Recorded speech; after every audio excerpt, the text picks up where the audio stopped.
Today I'm going to show you how I change strings on a guitar with a Floyd Rose tremolo system.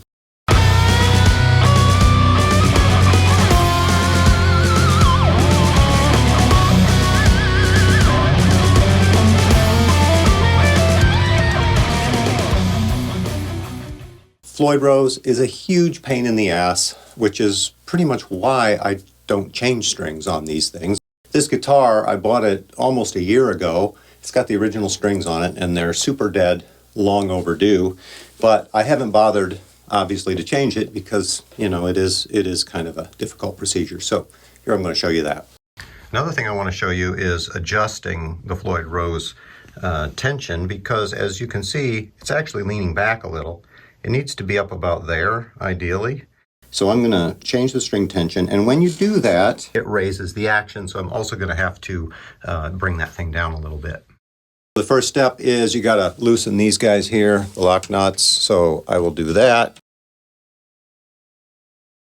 And then I'm going to take these down a little bit.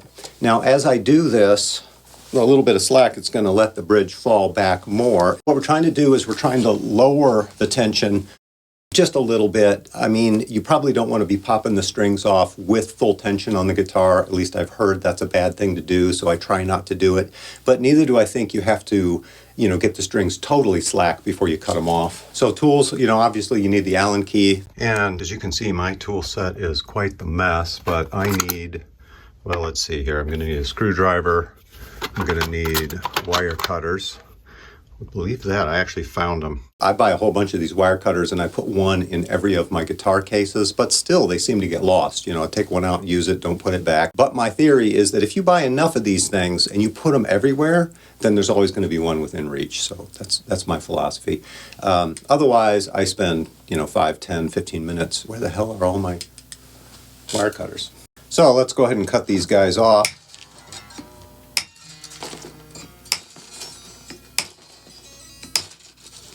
All right, and now this thing obviously sitting all the way back. These are out, so I can, like that. By the way, these make great cat toys. In any case, what I want to mention here too is that a lot of people will tie these things on. By tie on, what I mean is some people will come through, around, and then loop, and it holds tight, it won't slip. Which seems like a great idea in terms of tuning, but the problem is, and you can't get the damn things off. So I don't do that. If you have a locking system, there's no need to tie these on. I don't even tie on the strings without a lock nut. I'll show you my system later for getting these things tight enough that they'll work, they won't slip, but also loose enough that you won't have trouble getting them off.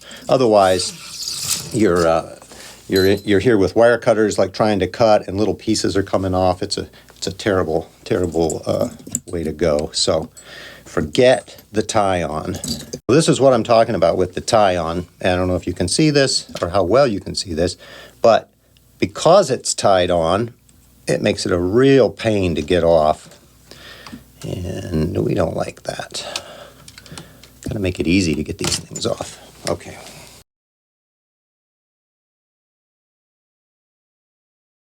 All right, strings are off there.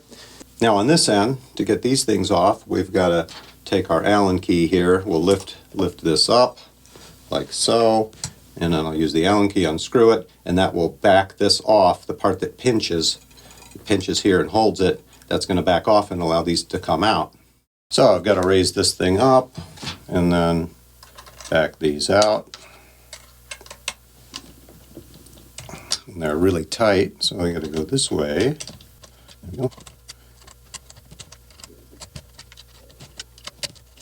All right, these should all come out. There we go. Not quite out enough. There. More cat toys. The next step is to clean things up a bit, and actually, I just use furniture polish. I mean, it's wood. Furniture polish is made to clean and protect wood, so works good. A lot of people will, you know, use special things, you know, tung oil and stuff like this on the fretboard, especially rosewood fretboards. But, you know, this kind of does the same thing, in my opinion, in my experience, and it's a heck of a lot cheaper than polish you buy at a guitar store. So, here we go.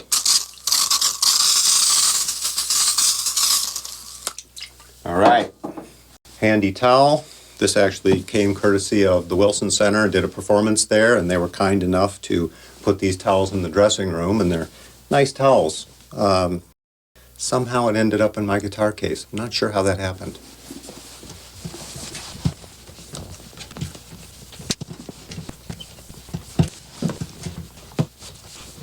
Dust likes to get, into these cracks and crevices and everything. I like to try to clean some of that out when I can. And the neck, this is actually a little bit more important because, as you play crud from your fingers, it gets in there, hands sweat a little bit, and then that dries on the fretboard. And therefore, I want to really make sure that I get that off. Sometimes I would use like steel wool you can buy and get it, if it's really bad, you can get it off with that. But usually you don't need to go that far if you just soak it good and then scrub it with a towel. Let's see what happens.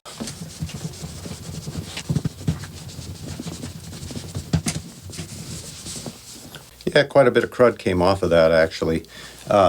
Looks pretty good now. And the headstock.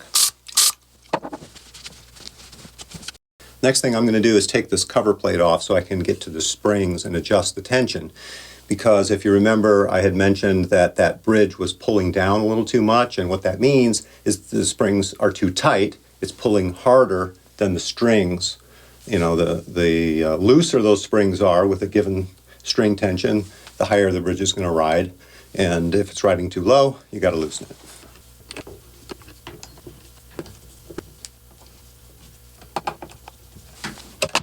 Sometimes I actually just leave those plates off because it gives easier access if you want to change those spring tensions again.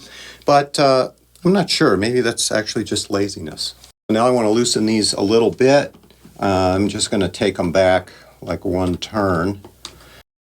And then after I restring it and I tune it up, then I can come back and adjust this a little bit more if I need to.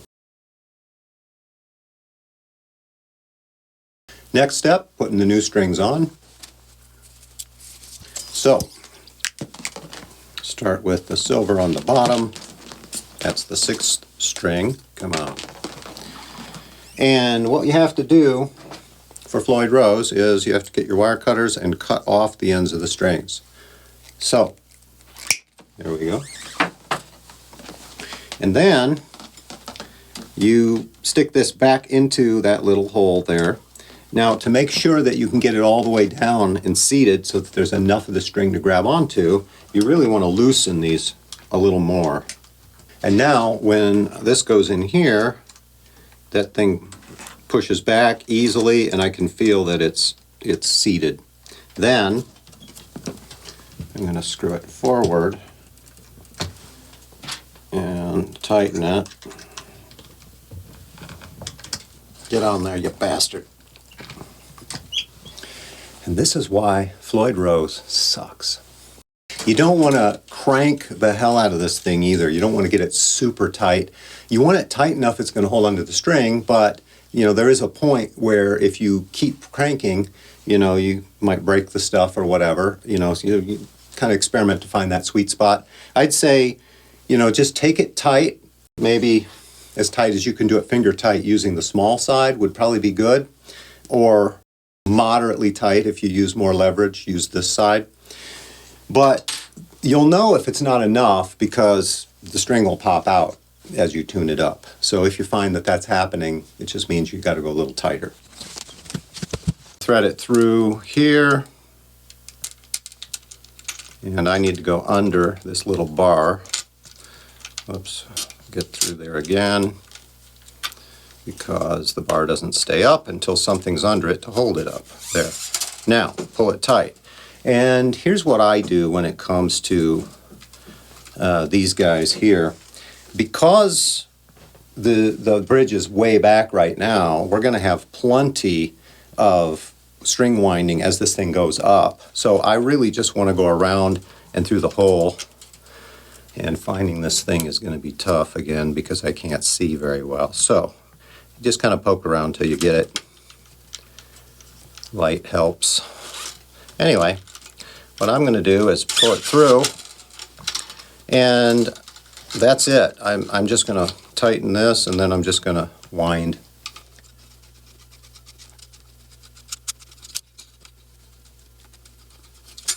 Okay, now I don't tie them, but I will do that just to put a little kink in it. Okay, that's it. Next one, same deal.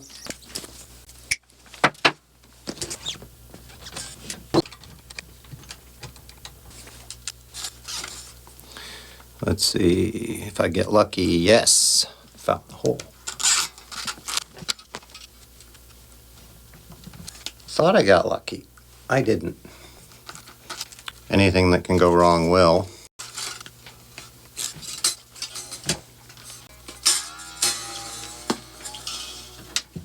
Okay, and you keep going like that. Fourth string.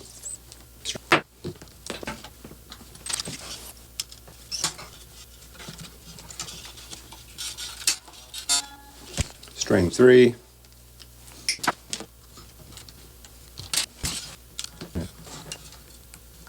And by the way, because I have the lock nut going, I don't have to tie it on all that much, but when I get to the higher strings, because they do slip a little easier, I might go around once and then through.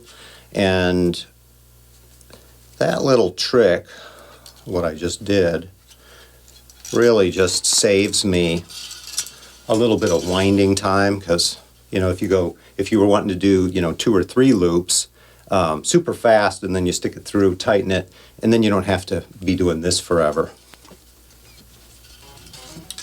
2 more.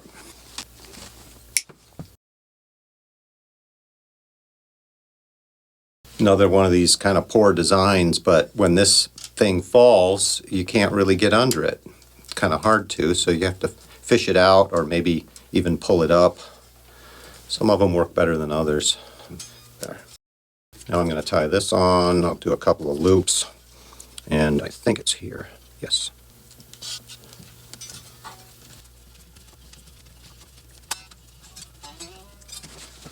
Last one. There we go. Whoop. It happens.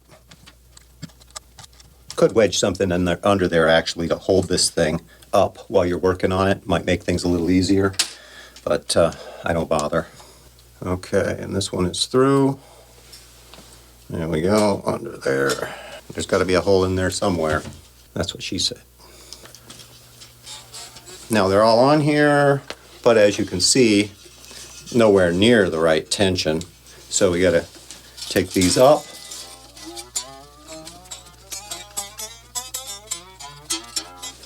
We're getting close, looking better. Still a little bit more. I'm not worried about pitch at all right now. What I'm really concerned about is just getting the tension to balance, because then I know I'm in the ballpark. And then when I get close, I pop another string on another guitar to hear my tone, and I'm minor third down. There it is.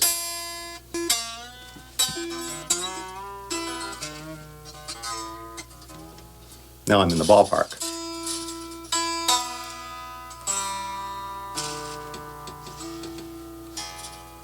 Okay, I think I pretty well hit the mark. If this was off, what I'd do is go back here and adjust it again, but I think I'm close enough. However, there is going to be another change, that because the bridges come up, the action also comes up a bit. And the reason for that is because the strings are back here and the pivot point is up here, so as that pivots up, the strings are rising. In any case, you can see it if you look at the strings. If I go up, they're higher. If I come back, they go lower. That means I need to go down, which is tightening here, and I'll do a little bit over here. Also want to sight, let's see here, to see if the lower strings are significantly higher than the higher strings. I want it pretty flat. The lower strings flap a little bit more. Sometimes, it might be okay to have it slightly higher, but I like them pretty close. So I'm gonna come down a little more.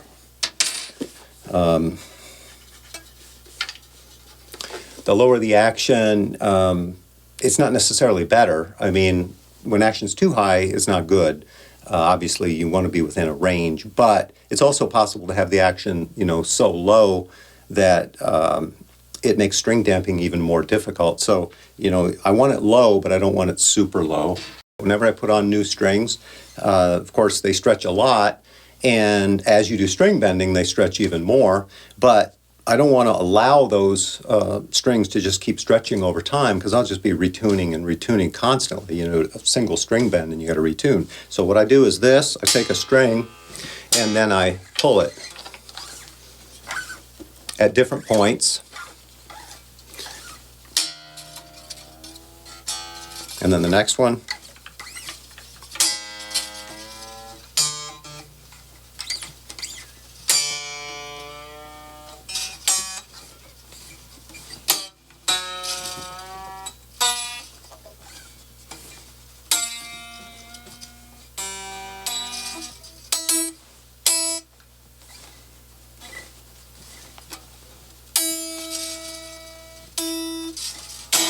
Now I'm going to take off these unruly bits.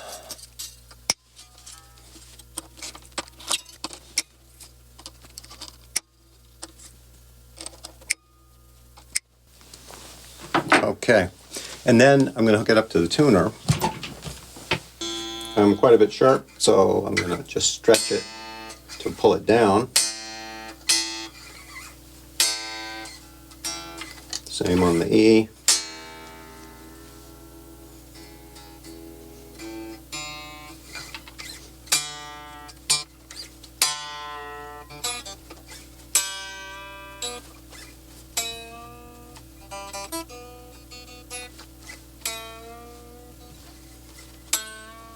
Stretching quite a bit.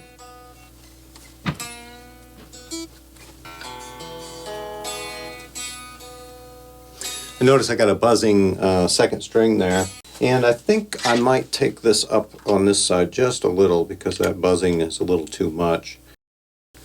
I like a little string buzz, or the rattle.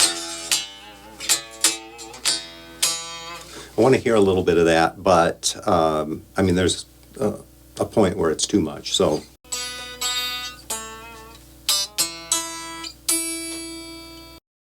So the trick to tuning up a Floyd Rose bridge quickly and efficiently isn't, you raise each string to pitch. This is what you do, on a fixed bridge.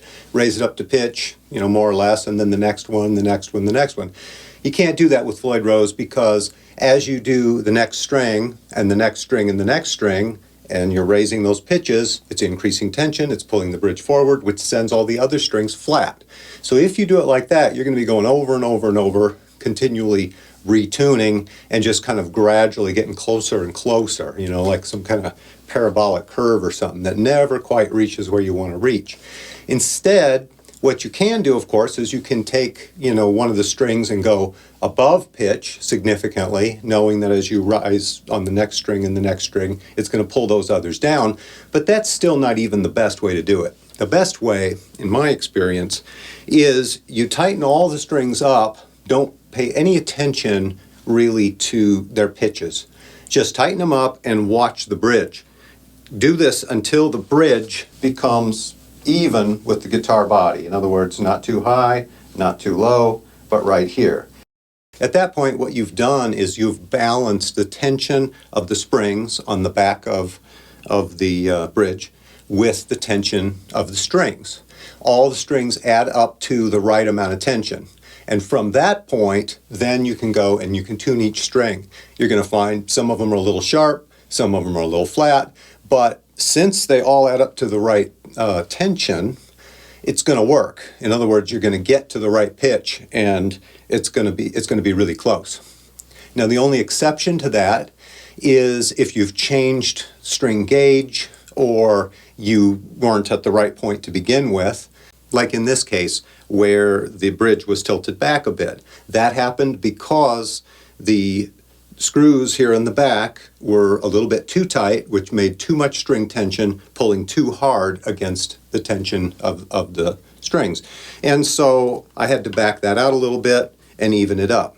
But once that balance has been achieved, then you're in good shape. You know that when you get the pitch right of all the different strings, for whatever tuning you're using, it's going to balance, and then you're going to be at the right point. At that point, then it's just a matter of stretching the strings enough, so that they're not going to continue stretching, a huge amount. Of course, they will a little, over time, but stretch them pretty good, and then you can lock it up. Then make sure, of course, that your fine tuners are out. In other words, you've got a range. The fine tuner at some point can't go any lower, and at some point it can't go any higher or any sharper.